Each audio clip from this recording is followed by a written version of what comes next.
Sumainyo ang Panginoon. At sumaiyo rin. Ang mabuting balita ng Panginoon ayon kay San Juan. Papuri sa iyo, Panginoon.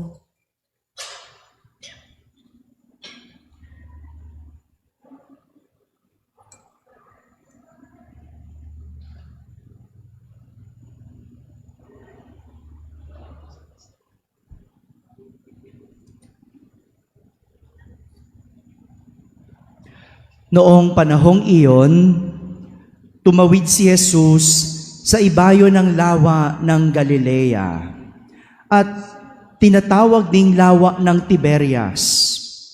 Sinundan siya ng napakaraming tao sapagkat nakita nila ang mga kababalaghang ginawa niya sa pagpapagaling ng mga may sakit. Umahon si Jesus sa burol kasama ang kanyang mga alagad at naupo roon. Malapit na noon ang pista ng Paskwa ng mga Hudyo. Tumanaw si Jesus at nakita niyang dumarating ang napakaraming tao. Tinanong niya si Felipe, "Saan tayo bibili ng tinapay upang makakain ang mga taong ito?" Sinabi niya ito para subukin si Felipe, sapagkat alam ni Jesus ang kanyang gagawin. Sumagot si Felipe, "Kahit na po halagang 200 denaryong tinapay ang bilhin, ay di sasapat para makakain ng tigkakaunti ang mga tao." Sinabi ng isa sa kanyang mga alagad, si Andres, na kapatid ni Simon Pedro, "Mayroon po ritong isang batang lalaki na may dalang 5 tinapay na sebada at 2 isda. Ngunit gaano na ito sa ganyang karaming tao? Paupuin ninyo sila," wika ni Jesus. Madamo sa lugar na yaon, umupo ang lahat. Humigit kumulang sa 5,000 ang mga lalaki. Kinuha ni Jesus ang tinapay at matapos magpasalamat sa Diyos ay ipinamahagi sa mga tao. Gayon din ang ginawa sa isda. Binigyan ng lahat hanggat gusto nila. At nang makakain na sila, sinabi niya sa mga alagad, "Tipunin ninyo ang lumabis para hindi masayang." Gayon nga ang ginawa nila. At nakapuno sila ng 12 bakol. Nang makita ng mga tao ang kababalaghang ginawa ni Jesus, sinabi nila, "Tunay na ito ang propetang paririto sa sanlibutan." Nahalata ni Jesus na lalapit ang mga tao at pilit siyang kukunin upang gawing hari. Kaya muli siyang umalis na mag-isa patungo sa kaburulan. Mga kapatid, ang mabuting balita ng Panginoon. Pinupuri ka namin, Panginoong Hesukristo. Magsiupo muna po ang lahat. Isang magandang umaga po sa inyong lahat. Pakibati naman ang katabi ng magandang umaga. Nais kong simulan ang ating pagninilay sa isang kwento. At sa linggong ito, ang aking kwento ay tungkol sa isang anak at isang ama. Minsan, may isang tatay ang nais pangaralan ang kanyang anak. Napansin niya na sa tuwing hindi nito nakukuha ang kanyang gusto, nagdadabog at nagagalit ito. Meron ba kayong kilalang ganon? Yung nagdadabog pag hindi nakukuha yung gusto o yung nagagalit. Huwag na tayong lumayo, baka tayo yun. No? Nagdadabog tayo sa Diyos. Nagagalit tayo kapag hindi ibinibigay ang ating gusto.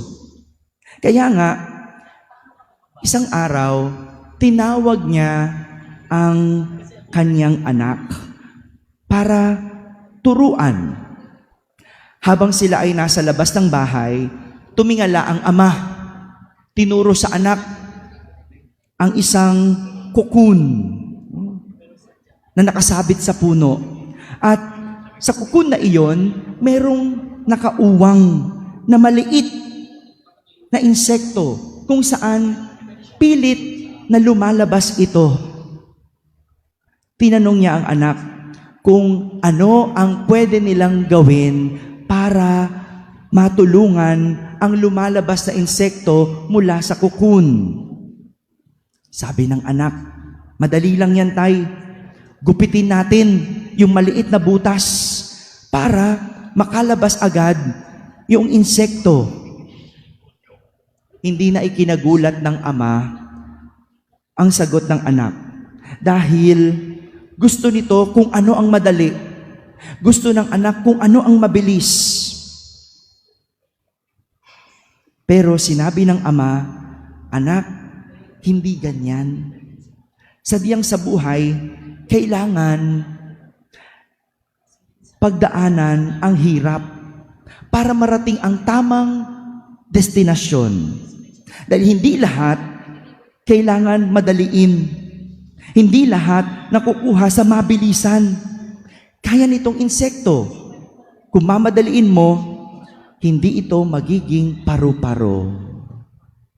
Kailangan unti-unti, dahan-dahan, dahil mayroong proseso.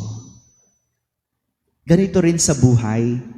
May mga pagsubok na dumarating pero hindi kailangan madaliin. Dahil mayroong prosesong dapat pagdaanan at may prosesong dapat pagkatiwalaan. Mga kapatid, ito po yung aral na nais ituro sa atin ng ating mga pagbasa sa araw na ito.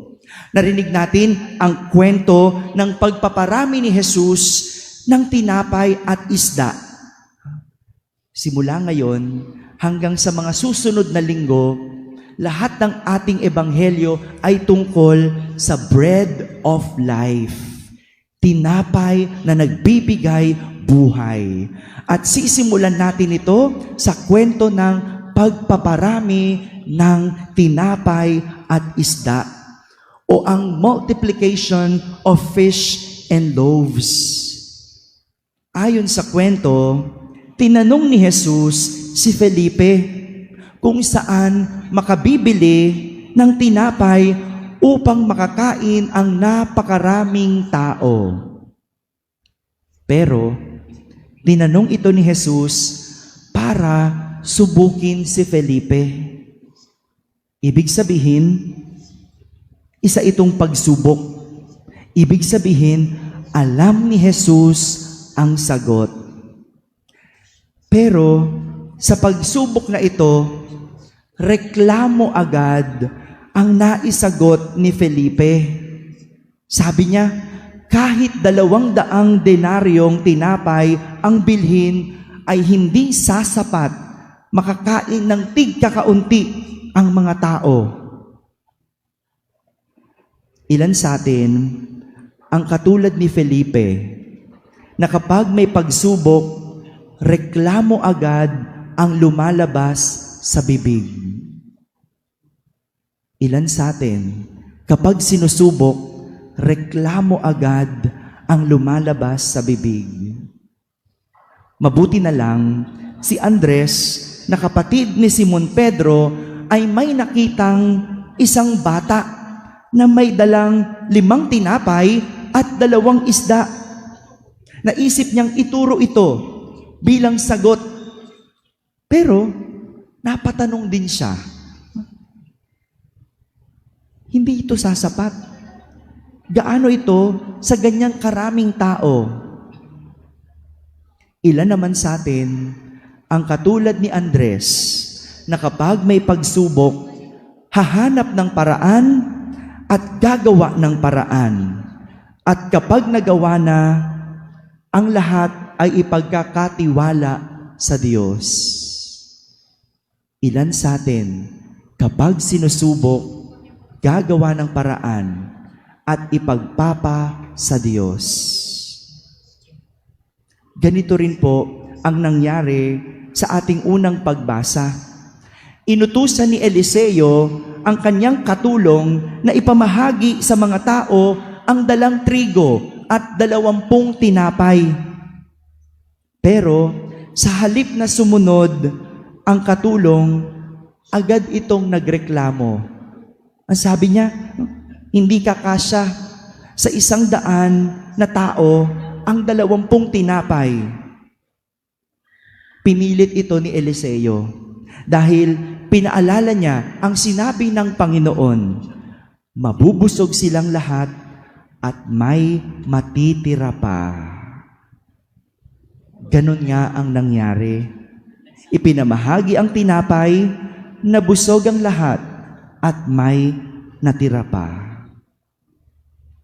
Lahat tayo, kapag humaharap sa pagsubok, gusto mabilisang sagot. Kaya hanggat maaari, gusto natin agarang sagot. Mabilis na sagot. Dahil ayaw nating maghirap ng matagal. Siyempre, gusto natin yung tamang sagot.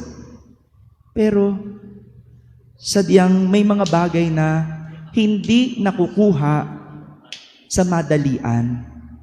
Dahil kailangan merong prosesong pagdadaanan. Dahil sa proseso, natututo tayo. At sa proseso, napapatatag tayo. Kaya hindi kailangan madaliin. Parte ang proseso, kaya kailangan mag-intay. Kapag nagawa mo na ang lahat, ipagpasa Diyos. Dahil parte sa proseso ang gawa ng tao at gawa ng Diyos. Intayin mong kumilos naman ang Diyos. Hindi mo lang ito trabaho. Trabaho rin ito ng Diyos. Kaya nga pagsubok, ang Diyos pa rin ang nakakaalam ng tamang sagot. Mga kapatid, sa lahat ng pagsubok, kailangan talaga na pagdaanan ang proseso.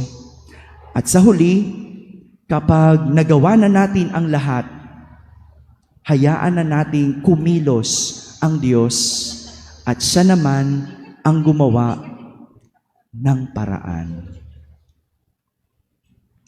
Amen.